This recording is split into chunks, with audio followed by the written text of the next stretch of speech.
Joshua. Hey y'all, I'm Jamil. And we are J&J ENT. We're back with another video. And we know that a lot of y'all have been asking, we get this question all the time.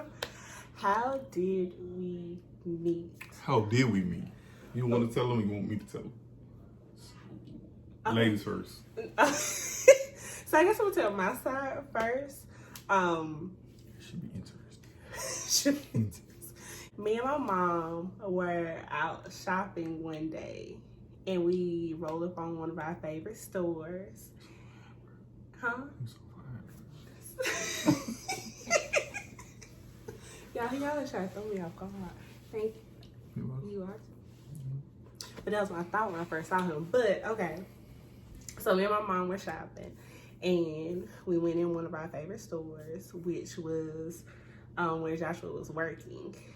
And me and my mom came through the door and I saw this over 6 foot, I knew he was 6 foot something, big tall glass of caramel frappe with a touch of mocha, all type of goodness, walk across the back.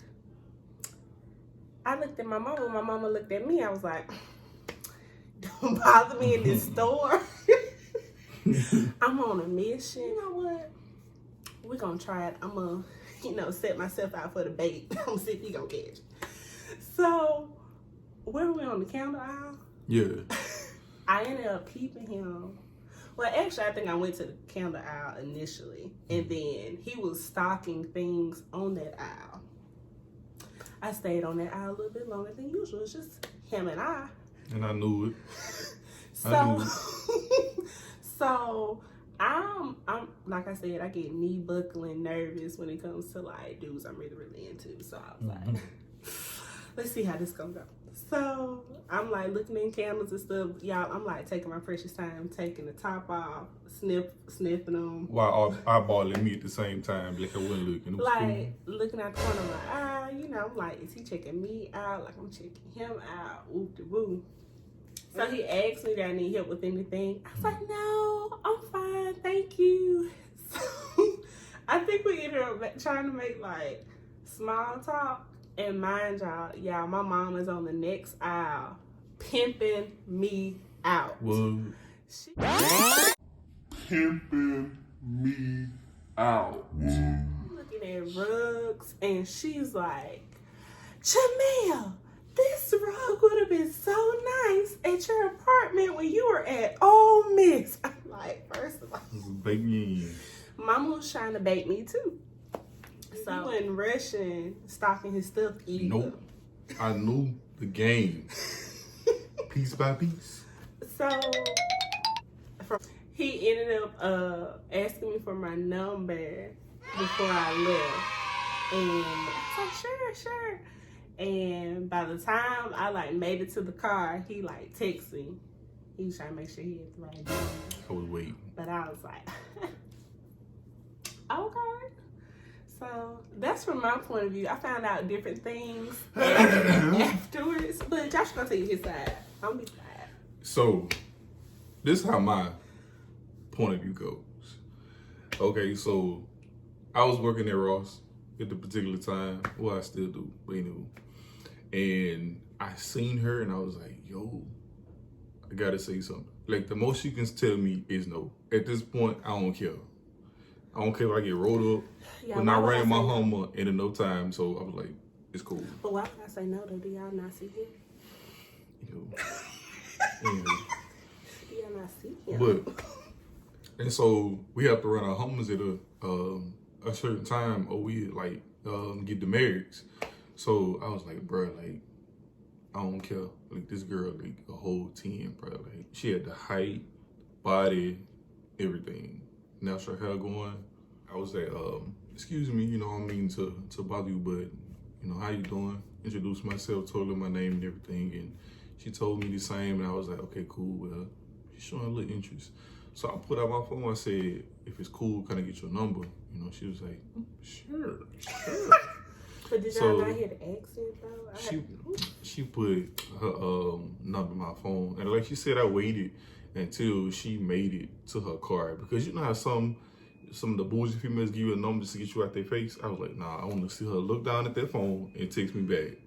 So she done it, but I also wanted to make sure she made it to her car safely too. So ain't sweet, y'all. Ain't sweet. Sweet. But let's proceed a little bit. After that, y'all, she went ghost. hold up. I ain't say nothing. You went ghost. But to her defense, she said she wasn't ready for a man like me, because when I met her, I kind of was in a bit of a place for a relationship than she was. In the conversations I was having with Joshua, it was like, I was there.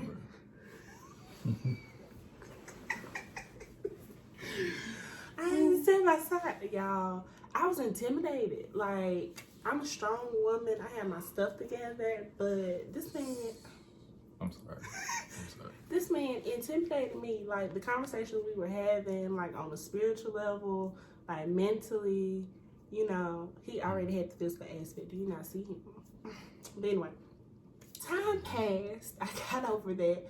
And I tell him now the Lord had to take me through that so I could truly know what I wanted in a relationship, in a partner, in a best friend, and to really realize what and who I truly deserve, which is this man right here. But everybody thinks me and Joshua have been together like 8 years or so. 8 years, or at least we've known each other that long. And we're about to make 2 years in a couple months. Yeah, crazy. Officially. But me and Joshua didn't even reconnect until a year later after I ghosted him. So, but yeah, me and Joshua reconnected a year later, and I went to Ross again. And something in me, I say it was the Holy Spirit. But something in me was like, text Joshua and see if he's at work. And I've done that before, and I always caught him when he was off. Yeah, about the clock out. Yeah, so this time, you know, it was like, text Joshua and see if he's at work. I'm like, this dude probably don't even have my number saved no more. Which, on the other hand, I was 2 seconds away from getting deleted, but that's enough. We'll get to his side. But I texted him. I was like, hey, you at work? And he was like, dang, I just clocked out or whatever. I was like, dang, we always miss each other, like, whenever I come. And knowing his schedule now, I know why we always miss each other. But yeah, so like a couple of days later, like 2 or 3 days maybe. Yeah, like 2 days later, he texts me and was like, hey, can I tell you something? And I was like, I had to pray about that thing before I told you. I was like, Lord, listen here. I done prayed about it. I got my answer. So it may not happen now, and I just went for it. Y'all, I was nervous. I was like, I don't know what he's gonna say. I was like, yeah, sure. What you need? Get off the chest. And he was like, I still, you know, got feelings for you. I was like, moi? Me? Even after what I did. But anyway, I was like, Lord, thanks for a second chance. So